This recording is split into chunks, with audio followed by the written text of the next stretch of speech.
Xin chào các bạn. Hôm nay mình sẽ làm món watermelon mango yogurt.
Toàn bộ nguyên liệu sẽ gồm có 100g xoài,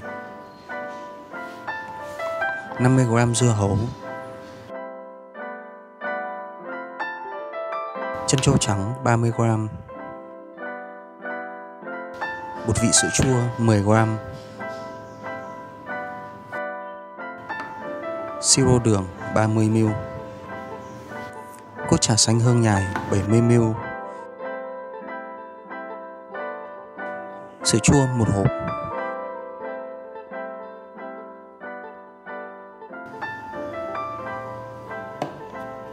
kem béo non dairy creamer 20ml,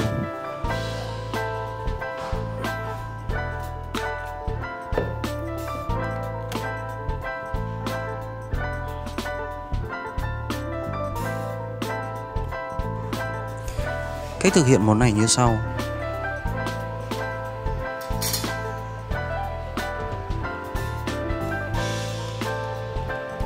Bước 1, mình cho dưa hấu vào trong ly.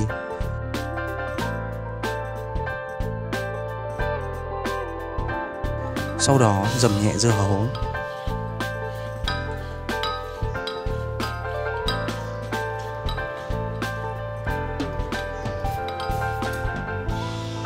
Tiếp theo cho trân châu trắng.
Sau đó nhẹ nhàng rót hỗn hợp vào ly.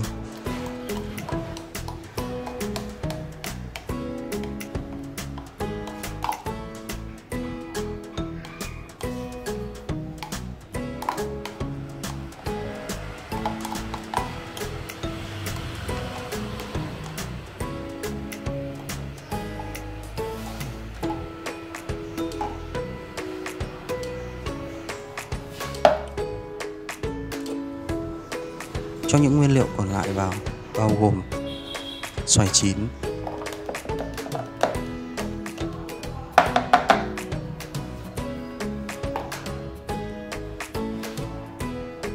cốt chả nhài, siro đường,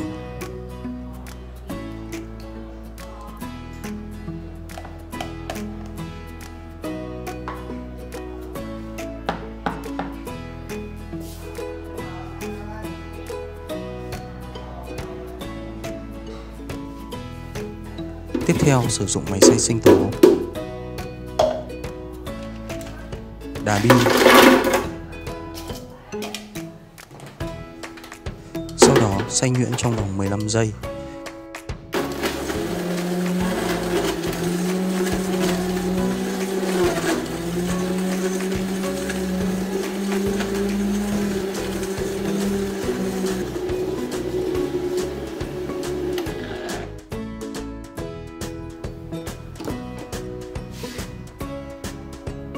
Cuối cùng mình nhẹ nhàng rót hỗn hợp vào ly.